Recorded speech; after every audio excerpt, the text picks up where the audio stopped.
So, you want to do rodeo. Why? Do you need the experience? Do you need the training? Do you feel you're not a good enough driver? Well, these things could help you. Rodeo can help you with your skills, get you to be a better driver, and get you out of those predicaments sometimes you find yourself into. But if you think you need to do rodeo so you can avoid doing pre-trip tests and behind the wheel, you're going to spend a lot more time practicing for rodeo than you would getting ready for the pre-trip test. So just keep doing rodeo.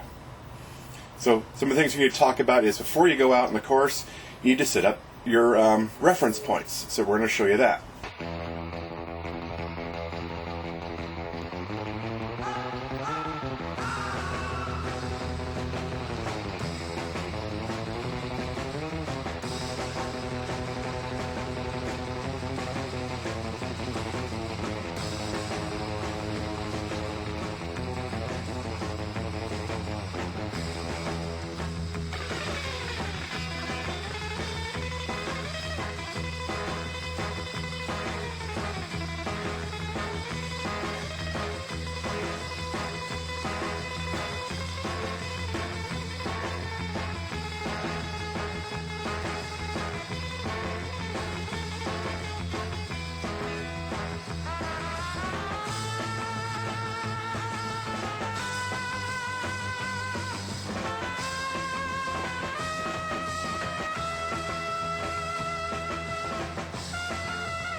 Have those reference points.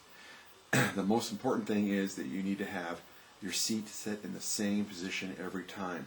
The seat must be forward in the same position. The seat, if it raises up and down, must be in the same position.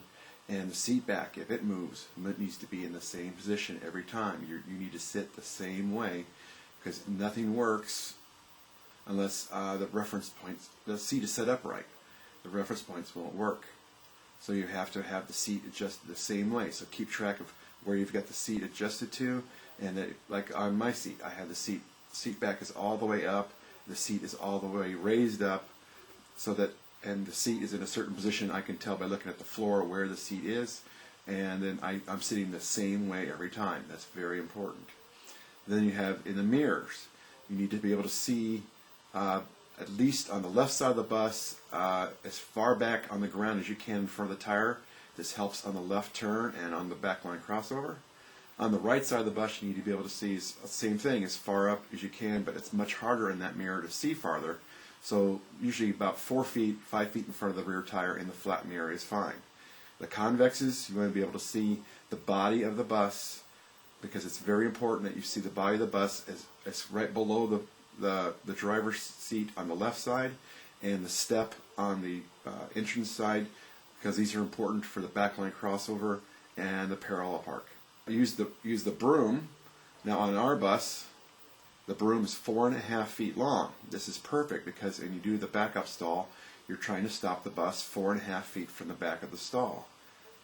And if there happens to be anything you can use for a reference on the ground, this helps you to figure out where the zone is in the back of the bus, the free zone that you're trying to get the back of the bus into. So we set the broom up on the left side of the bus, and we use reference points on the side of the bus. They aim like a gun, to use a term. These 2 points of the bus always point to the same part on the ground behind the bus. So you use these 2 objects that you line up, something up in the front of the bus, like the turn signal, and on the hinge.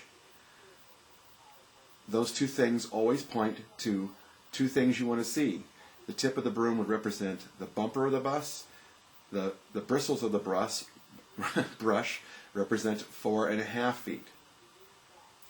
So you sight those 2 things up. On the one side of the bus, we often use the top of the turn signal, and the top of the hinge points to 4.5 feet. And oftentimes the bottom of the turn signal and the bottom of the hinge on the one side point to the bumper. On the other side of the bus, it's much harder to see these, but there are some rivets back on an Amtrans, in front of the mud guard, you can use these along with the turn signal to give you the 4.5 foot and the bumper mark on the other side of the bus, the much harder side to use, but you have to be able to use both sides. You don't know what side of the bus. You may have anything that can help you to tell you where to stop backing up the bus in the backup stall. Also, the mirrors of the bus need to be, the mirrors and the windows need to be as clean as possible. If there's water spots or just plain dirt on the windows, and the sun hits it the wrong way, you may not be able to see. And just like when you're driving a bus regularly, you need to be able to see as best you can when you're driving. Well, in Roadeo, it's very important. Another thing you can also use is, and we have used before, is Rain-X. If you think there's any chance at all of rain, you put Rain-X on the front window, the entrance door windows, and the driver's side windows, and the mirrors, and then hopefully if it rains or just plain drizzles, the water will just sheet off the windows and you can still see. This has affected some rodeos, so we always watch the weather to see what's going on, and you can get the Rain-X and wipe on moist towelettes, or you can get it with a spray and use a towel and put it on.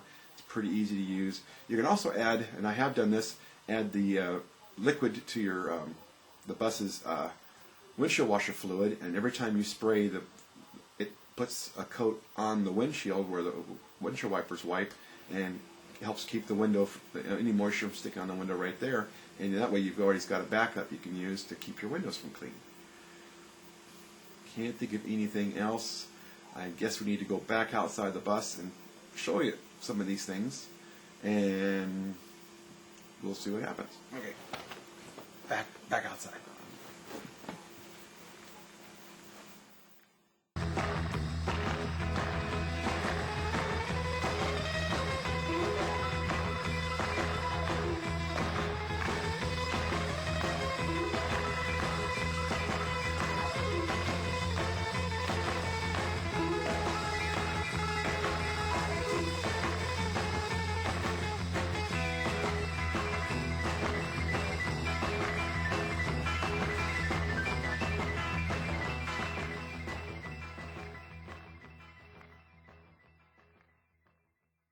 One of the things you need to work on is your studying for your tests. So whenever you can, get your books out, study your 82.7 Commercial Driver's Handbook, and all these things will help very much with your test, because 150 points for the written tests, that's a lot of your score. It's 350 points on the course, 150 on the written. So study your test, 82.7.